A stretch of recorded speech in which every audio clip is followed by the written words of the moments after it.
here and Jesus. And we're actually coming to you from my very own home in my mom's craft room. And I just want to first say we miss you guys so much, but we're also so proud of the way y'all are staying in community and continuing to engage and chase after Christ.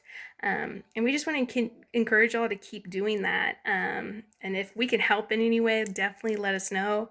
Know that we have a reading plan available on the Bible app for you to jump on, and there's devotions there and just opportunities for you to share what you're learning. And we're also live streaming on Wednesday nights. And so definitely hop on there, see what we're doing, comment in the comment section, let us know what you think. We just want to continue to just engage with y'all and be in community with you guys.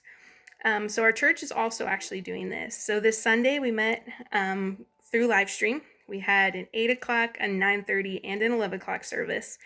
And so we would love for you guys to join us. If you weren't able to join us this morning, join us next Sunday and every Sunday after that we keep doing this. Know that these services are recorded. So if you're not able to watch with us live, definitely go back and watch those later. Invite your friends, invite your family. Definitely be a part of that with us. And so today I actually want to share a little bit with you of what Drew talked about. And so Drew read from Matthew 26. And so this is a passage from right before when Christ went to the cross. And he's with his disciples. And so I'd love to read this, just 36 through 46. So quick passage. I'd love to read this for you and then share a little snippet of what Drew kind of talked about. And so Matthew 26, 36 through 46 says, "Then Jesus went with them to a place called Gethsemane, and he said to his disciples, 'Sit here while I go over there and pray.' And taking with him Peter and the two sons of Zebedee, he began to be sorrowful and troubled. Then he said to them, 'My soul is very sorrowful, even to death. Remain here and watch with me.' And going a little farther, he fell on his face and prayed, saying, 'My Father, if it be possible, let this cup pass from me. Nevertheless, not as I will, but as you will.' And he came to the disciples and found them sleeping. And he said to Peter, 'So could you not watch with me 1 hour? Watch and pray that you may not enter into temptation. The spirit indeed is willing, but the flesh is weak.' Again, for the second time, he went away and prayed, 'My Father, if this cannot pass unless I drink it, your will be done.' And again he came and found them sleeping, for their eyes were heavy. So, leaving them again, he went away and prayed for the third time, saying the same words again. Then he came to the disciples and said to them, 'Sleep and take your rest later on. See, the hour is at hand, and the Son of Man is betrayed into the hands of sinners. Rise, let us be going. See, my betrayer is at hand.'" And so in this passage, right, we see Jesus go, and he goes and he prays, but he asks his disciples during this time to stay awake and to watch. And he uses this word a number of times. And he's asking them to be vigilant and to pay attention, and not just to anything, but to what God is doing right there in that moment. And just like the disciples in this very moment, right, we're tired and we're weary and we're scared and we're confused. But God still wants us to watch and to pay attention to what he's doing in this very moment. Regardless of quarantine, despite of isolation, whatever that looks like right now, God is still moving and he's still working, and he wants us to be a part of that. And so Drew's main takeaway was that we're called to be on mission right now and to rest later. And so what does this look like right now? What does it look like to be on mission in a world with the coronavirus? And so, right, we're seeing this creativity in people right now in so many ways. Maybe it's you're going to the grocery store and you text someone and you say, "Hey, I'm going to the grocery store. Can I get you something?" Or maybe you know someone and their kids are home from school, but they still have to work. And maybe that's you helping in some manner with their kids.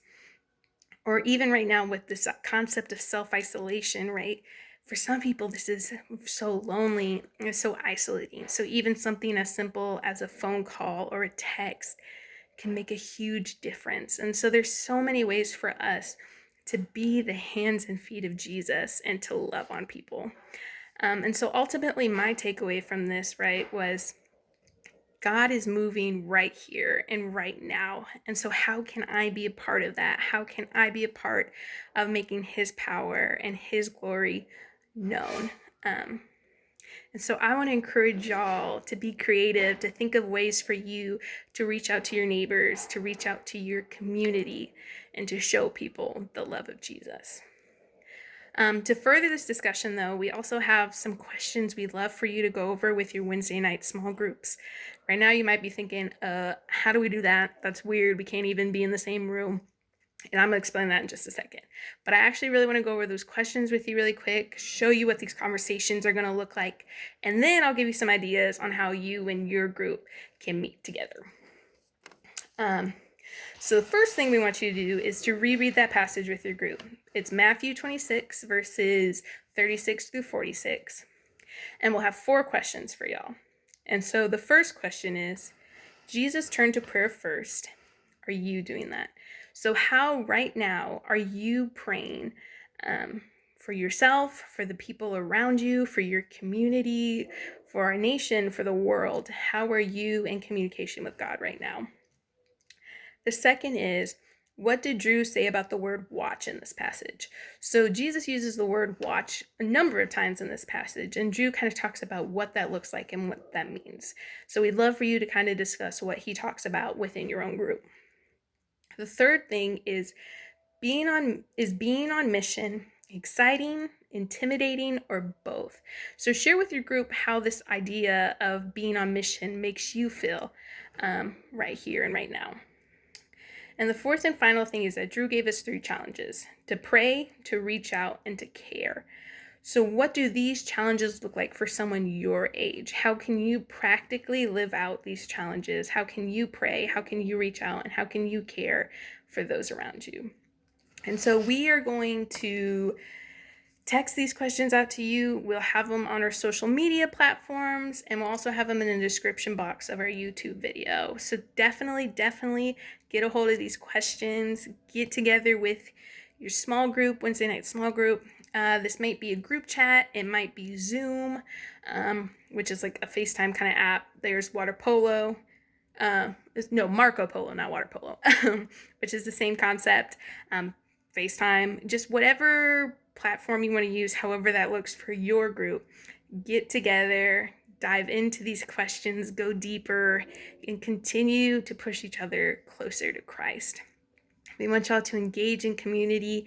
We want you to be on fire for Jesus, and we would love to see you guys go out and love on others and be the hands and feet of Jesus. We love you guys. We miss you guys so much. Let us know how we can be praying for you, how we can serve you guys. And we hope to see you guys very, very soon.